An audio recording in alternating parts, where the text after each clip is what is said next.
Hi தாஷ்விகா, happy birthday. அப்பாவும் அம்மாவும் இது உனக்கு ப்ரிப்பேர் பண்ணியிருக்கோம். இது வந்து ஒரு பெஸ்ட் மெமரியாக இருக்கும் நீ இதை பார்க்கும்போது ஃப்யூச்சரில். ஃபஸ்ட்டு மூமெண்ட் நான் உன்னை கையில் வாங்கின பாரு, அதுதான் என்னோடய லைஃப்லேயே பிக்கஸ்ட் மூமெண்ட் ஆஃப் த லைஃப்னு சொல்லலாம். அந்த நொடி வந்து இப்போது என்னால் வேர்ட்ஸில் எக்ஸ்ப்ரெஸ் பண்ண முடியல. அந்தளவுக்கு ஒரு ஹாப்பி மூமெண்ட்டாக இருந்துச்சு.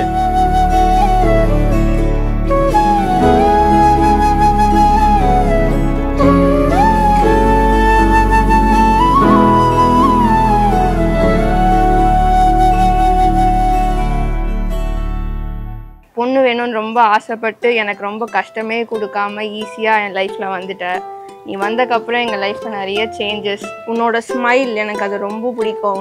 உன் ஸ்மைல் பார்த்தாலே இருக்கிற கஷ்டம் எல்லாம் வந்து அப்படியே வந்து போய் நல்லா வந்து ஹாப்பியாக இருக்கலாம். குகோட்டி குன்னாட்டி கொழக்கட்டை கொழக்கட்டை குட்டி குட்டி கொழக்கட்டை கொடுத்து கொடுத்து தின்னாக்க இனிக்கும் வாழ்க்கை கொழக்கட்டை குகோட்டி குன்னாட்டி குட்டி. அந்த சிரிப்பு இருக்கு பாத்தியா, அதுதான் வந்து எனக்கு ஒரு பூஸ்ட் மாதிரி இருக்கும்.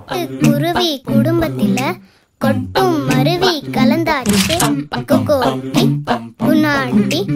ஆல மரத்துல ஏறாத மாங்காய பறிக்காத மாங்கா மரத்துல ஏறாத தேங்காய பறிக்காத குகோட்டி குன்னாட்டி. எனக்கு எவ்வளோ ஸ்ட்ரெஸ் இருந்தாலும் நான் ஃபேஸை பார்த்த உடனே அதில் இருக்கிற ஒரு ஹாப்பினஸ் வேற எங்கேயுமே இல்லையா. நீ எனக்கு கிடைச்ச ஒரு பொக்கிஷம்.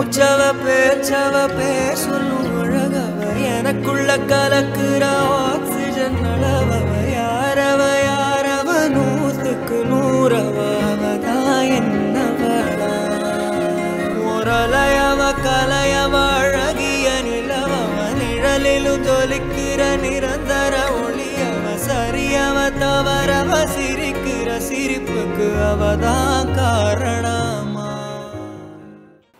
நான் உன் கீழே வியந்து பார்த்தது அப்படின்னா 6th month தான் நானே கண்டுபிடிச்சேன்.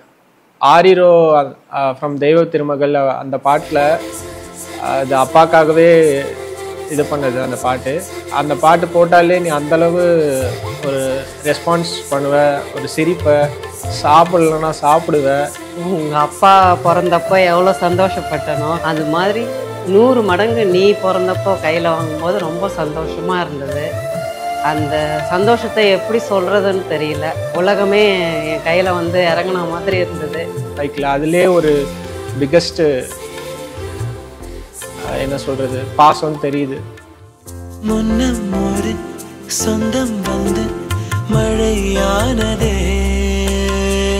மழை நின்று போனால் என்ன மரம் தூறுதே, வயதால் வளர்ந்தும் இவன் பிள்ளையே, பிள்ளை போல் இருந்தும் இவள் அன்னையே. முகத்தில் இருக்கிற இந்த சிரிப்பு கடைசி வரைக்குமே இருக்கணும்னு நான் ஆசைப்படுறேன். சேர்ந்து இங்கே மௌனத்தில் பேசுதே, ஒரு நொடி போதும் போதும் என்று ஓர் குரல் கேட்குதே. நான் வந்து அவளை செல்லம்மா மங்கம்மா மங்கூஸ் அப்படிதான் கூப்பிடுவேன். ரொம்ப ஸ்வீட்டா சிரிப்பா, நல்லா ஜாலியா இருப்பா, அழமாட்டா ரொம்ப. இது தந்தையின் தாலாட்டு, பூமியே புதிதானதே இவள் மழலையின் மொழி கேட்டு. Happy birthday. Happy birthday. Happy birthday.